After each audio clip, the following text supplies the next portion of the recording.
ვაგრძელებს სიმბოლურ ნომინაციებში გამარჯვებულების დასახელებას და წლის დაპირისპირება, რა თქმა უნდა, შეუძლებელია აქ არ გაგახსენდეს ცნობილი სასამართლო პროცესი ნიკოლოზ ბასილაშვილისა და ნეკა დოროყაშვილის შორის. ნეკა დოროყაშვილმა ერთ-ერთ პროცესზე თამო აშალომიძე შეურაცხყოფელი სიტყვებით მოიხსენია. თამო მას სასამართლოში ჩივილი დაემუქა, როგორ დასრულდა ეს ამბავი, ახლა თავად თამოსგან გავიგებთ. თამო. სანამ საჩივარ შევიტანდი, ეს იყო ბოლო წერტილი, გავუგზავნით ოფიციალურად წერილი ჩემმა ადვოკატებმა, რომ რაღაც მორიგებასავით გაგვეკეთებინა და ზუსტად სასამართლო პროცესი დასრულდა მათი, რომ წააგო სასამართლო დავა. და მე ზემოდან არ დაუმატე და როგორც ქალი ქალს მისგან განსხვავებით, რაღაც სოლიდარობის ნიშნად დავხუჭე თვალი ამ ყველაფერზე და საჩივარი არ შევიტანე. ამ დახუჭულ თვალზე რა მიიღე მისგან პასუხი? იყო SMS-ით ზარით მადლობა. არანაირი, ანუ მე მხოლოდ მინდოდა რომ ადვილად რაღაც სტატუსი დაეწერა Facebook-ზე, წუხვარ, ან ისე მაშინ ცუდად ვიფიქრე შენზე, მაგრამ მისგან ტყუილი მოყვა ამ ყველაფერს, შემპირდა რომ მომიხდი და ბოდიშს ახალხოდ. მე ისე მოხდა რომ რაღაც საჩქაროდ საოპერაციო გავხდი, ქმარი სახლიდან წავიდა.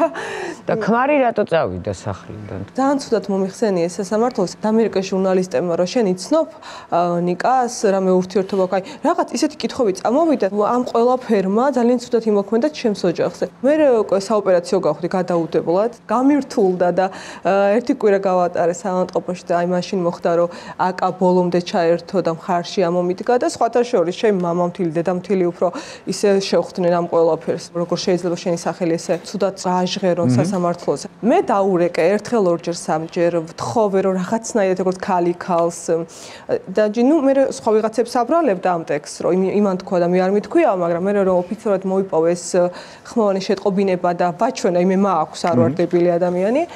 მოგიხდი ბოდიშს, დღეს საღამოს დავდებ სტატუსს. პირადი შური ხო არ იყო, ქალური შური, მაგალითად, ქალი, რომელსაც ენგრევა ცხოვრება, გაუგებარ ბრძოლაში ქონებაზე და მეორე მხარეს ქალი, რომელსაც იდეალურად აქვს აწყობილი ყველაფერი. ხო, ეს რაღაც ძველი პირადი შური. არ ვიცი, მართლა არ ვიცი. როდესაც ეს გაჟღერდა და გავესაუბრე, პირადად შევხვდით ერთ-ერთ სალონის გახსნაზე ვიყავით. როდესაც ადამიანი რაღაცას ნანობს, წუხს, როცა აუხსენი, რომ ჩემი მეუღლე წავიდა და ძალიან ცუდ სიტუაციაში ვარ, ესე მოვიდოდა და მეტყოდა, რომ აი თამო, რაღაცას ესე ვფიქრობდი, რაღაც არასწორად გავიგე შენზე და წუხვარ. პირიქით, რატო იყო თამო ამ სალონის გახსნაზე? შენი აზრით, როგორი რეაქცია იქნება, როდესაც ახლა იგივე ამ თემაზე ვსაუბრობთ? ალბათ გაიღიმება, როგორც იცის ხოლმე. და რას ეთყოდი იმ გაღიმებულ ნეკას მაშინ აქედან? ზოგადად სიბოროტი არის ძალიან ცუდი რაღაც და მე მჯერა ერთი რაღაც ის არის კარმა. როგორი ადამიანიც ხარ და როგორც ცხოვრობ, აუცილებლად დროთა განმავლობაში შემოგეტრიალდება. ბატონო მიხეილ, კირჩხიბი რაღაც მინდა კითხოთ. ჩემი ქმარი არის ჰოროსკოპით შულტოსანი. ერთადერთი წყვილია, რომელიც არ ეგუება ერთმანეთს. და შე როგორ გრძნობა ჰარმონიულია თქვენი თანხwebdriver? იცი, აკა სხვათაშორის ძალიან ისეთი რთული ხასიათი აქვს ასე თუ ისე, მაგრამ მე ძალიან რთული ვარ. მე უფრო უარესი რთული ადამიანი ვარ და რაღაცნაირად ჩხუბობთ, კამათობთ, მაგრამ არ გვესდება. მე მგონი რაღაცა კრიზისული პერიოდი ოჯახებს რო აქვს, ის პერიოდი ქონდა და გადალახეთ. ეს არ არის იდეალური წყვილი. გაცილებით უკეთესად იგზნობდით თავს მაგალითად მორიელთან, თევზებთან, კუროსთან და ქალწულთან, გაცილებით მეტი მსგავსება გაქვთ, მაგრამ ეს არ არის ანტაგონისტი ნიშანი.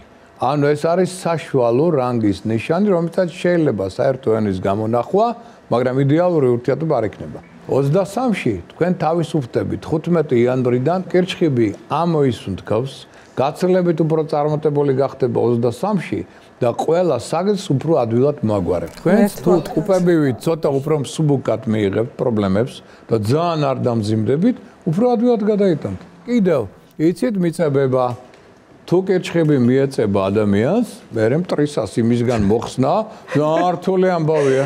იმედი აკამ გადაცემის ბოლოში არ უყურებს. კარგია რომ 2022 წელს დარჩა ის ცუდი და ნეგატივი, რაც გადაიარეთ გოგოებო.